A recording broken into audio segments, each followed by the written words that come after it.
Hey everybody, Anthony 4x4 Adventures. We're doing some touring battery modifications, and I'm here with Kim. He's gonna do some test out the earth.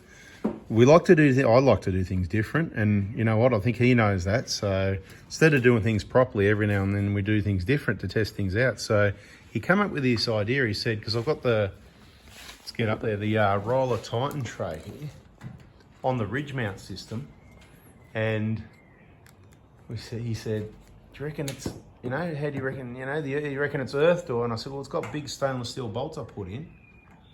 I can't see, mate. You tell us what's going on. You got anything? Ooh, hang on. Because what we're thinking is if we can get we're putting a solar panel up here. If we can get earth up here, then we only have to run one single wire down the side here, which is a lot neater and easier to bring it down to connect up the solar with. We're leaving the SBI there. I've been running for 2 years. If you've been watching 4x4 Diesel, you might have got the insight on this, so I won't spend too much time on it. If you haven't seen 4x4 Diesel, go onto that channel and check out, just search Redarc and check in our battery, solar, whatever playlist. Test it somewhere else first, see if it works. Yeah. Yeah, so we've done a little modification, and that little short wire, I did cut it shorter just to get a better connection. Ended up really short, didn't it? Look at that. So his was too long, mine's too short, but see how I put the heat shrink, make it look nice for you. Anyway, that's gonna go on there, right? Because we switched the switching around. I'm not gonna go into it in detail. It's on 4x4 Diesel. And this one will be the, switching wire if I want to jump start. We're gonna do a bit of a dodgy there, but everything will be okay. We'll show you the setup once we're done, but at the moment we need to get the solar panel mounted and get that wire come down that's part of the installation. But if we can run one wire, it's better than two. So let's go up there and see what's going on. What do we got, mate? What do we got? Directly onto the ridge mount. Directly onto the bolt there, yeah. I'm just looking through the hole, yeah. Okay. To the body, I'm getting like 6 ohms, which is a little bit high for my liking. Ideally, no more than 1 to 1.5 ohm. So, might be a bit of a paint issues. Yeah. Yeah. Well, that's stainless under that coating there. Yep. So we've got 4 bolts. So there's 6 bolts in each side, right? So if we were to, mate, I don't mind drilling a hole through there to connect directly to the ridge mount. You know what I mean? Oh, on top of your roof. I'm talking about here, right here, mate. I'm serious, mate. Right there, right there. We just bring the wire, sneak it through there, mate. It's just a roof rack. It's just a car, isn't it? Whatever. Yep. Yeah, we can do it right here. Which right I have there. done We bring the wire times through the hole, through the ridge mount hole, and just bang, and then we can earth it there and just run one wire down. So we're not getting any earth from the alloy up here, right? Obviously. No. Oh, that's it. That's what I would have. For sure, we can do it right here. During tap or put in a rivet nut, stainless steel. Something like that, whatever, which I've done a fair bit in the past, and it works a treat. So you've done that before? Oh, yeah. Okay, cool. Yeah. So let's do that then. Let's get a tech screw and put it in there, whatever. Right. It's banned from this place, all right? Don't talk to me about it. Have a look at this wire, mate. Look how short it is now. Look at this. It's almost too short. Look. It comes around, right? Comes around, perfect length, right? But because it's right on the spade terminal. Yeah, beautiful. Look at that. It's going to sit like that. Happy days. So what do you need it so long for? Don't know. What are you looking at? Bloody hell. Look at the Allen key head. How hard it is to get to? How did you do it? Mate, it was impossible. I had to cut down Allen keys and it was a pain. I actually told Roller about it. Yeah. And then I saw a video of one of the Roller representatives showing everyone how easy it is to do. But and you can tell he's sort of looking away and, he's talking direct to the camera. And then when he started saying, you can do it, whatever. Maybe a cut down Allen key, but you can do it. It's actually really difficult. And a lot of people have done it. It's an awesome roof rack, but I think they need to have some, we're going off topic here, but they need to cut these slots out or line the slots up to the right spot so you can actually get to them, because they're an absolute pain in the you-know-what-ski, hidden in behind there. You can't even see it with the camera, right? I mean, you got to get the tray off to get to those, though, obviously, right? I mean, you can get your hand under there a little bit and do it, but anyway, yeah. And look how hard they are. So look, that could do with, to be honest, that could do with a little bit of improvement there. They could have gone a little bit wider and brought the fold to give an extra couple of mil, on the outside here if it went For sure. You know what I mean? Couple mil wider each side. Because if you look at the body on the outside, there's still room here. So the engineers probably aren't as good as us then, eh? And I'm not even an engineer.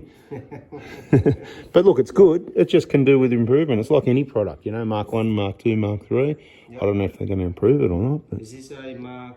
Oh, it's the first of the ridge mounts, yeah. So, yeah. So Mark 2 will be... Well, Mark 2 should be, if they watch my videos and listen carefully, Mark 2's got a lot of improvements. That's what Kaon do. Yep. Kaon listen. Yep. Tin listens, he considers, yep. And he'll either come up with something even better than my improvement, yep. But he doesn't do nothing. He doesn't go, oh, mate, you know, and Anthony complains to him. He goes, thank you, awesome, yep. And then he improves it. Where all these other companies, they just keep doing their thing. They don't care. So, yeah. Anyway, it's good. Thanks, Roller, for the, you know, Titan trays and the ridge mounts made in Australia and all that, but you can do a little bit better. So we've got this Redarc 120 watt monocrystalline solar panel. Yes, there's the information. That's what's going on the roof anyway, for people that want to know. Comes with these plugs, bada bing, but it needs to be up there, not in the back of the vehicle. A bit more information. We've got the solar panel sitting on the roof. We've got to make some brackets and whatever. And we've just selected some wire to run from the solar panels. Look how small it is. It's just crazy, isn't it? You sure that'll be big enough? I looked at that wire, you know, from the front of the car to the back for fridges and that. I like to run 50 amp wire. I like to overdo it, but also like neat and tidy. So this is another guinea pig test for you people. This is 22 amp wire, is that right? Yep. I called it, looking at it going, oh, it's about 20 to 30. Officially it is 22. So we're going to run 2 wires. We weren't happy with the earth situation up there, so we'll just bring it down and earth it down here where we know somewhere where it actually works, right? And this should fit really neatly in, look at that, in behind that trim there, right? You won't even know it's there. Is that where you're planning on putting it? Yep. Yeah. And I'll pop this little corner trim out and we'll probably be able to get underneath that as well, yeah? This one here. All right, so let me get off this camera and let's get on with this job. So everyone can go, oh no, you can't do that, it's too small and all that. Well, you watch me. In case you still haven't gone and watched that other video, the plan is the solar panel will be up there. Of course, the battery will still be there.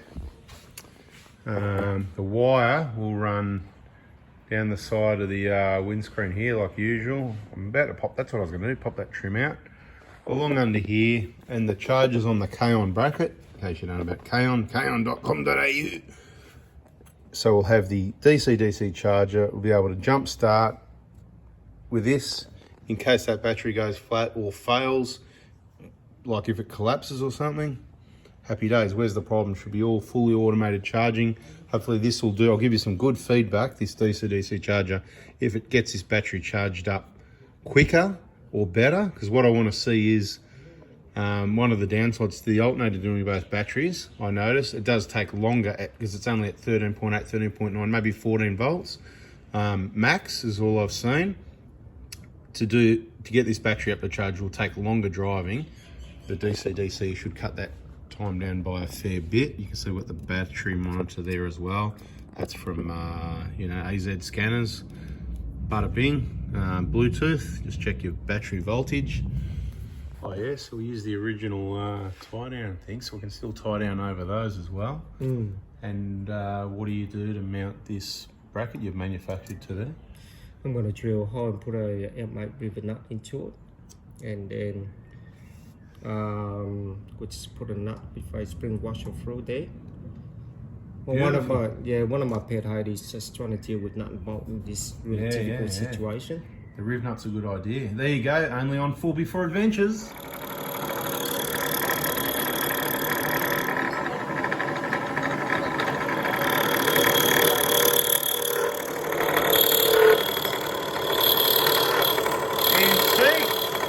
So we're making a bit of progress. The panel's on the roof with some custom brackets for now.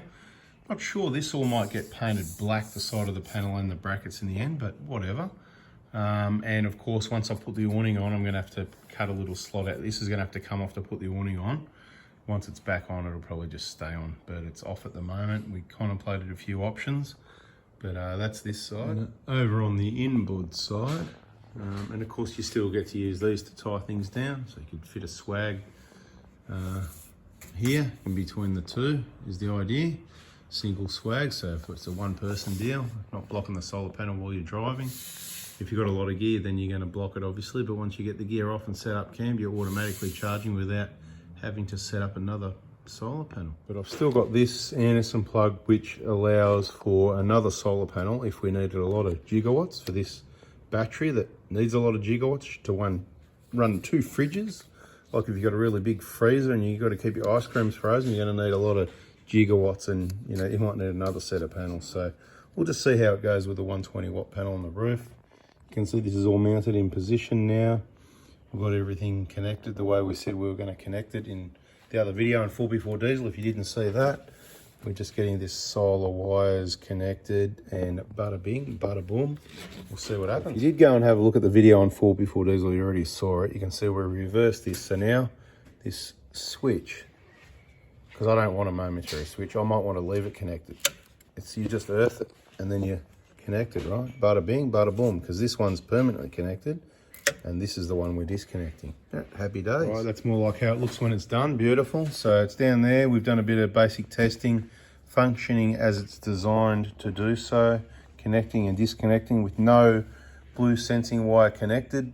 It'll just connect and disconnect by voltage, and you can see, if you're wondering what I'm going to do that when I'm not using it, I'm going to clip the earth or the ground wire to the other grounds that are not going to do anything. Doesn't matter what that touches, I believe. It's not going to do anything anyway, because that unit there, it's not actually doing anything at the moment. But we've got our charger connected using those terminals to save us running extra wires, because the wires are already there, right? Bada bing, bada boom. Beautiful. Anyway, that's what we've done. We'll let you know how it goes.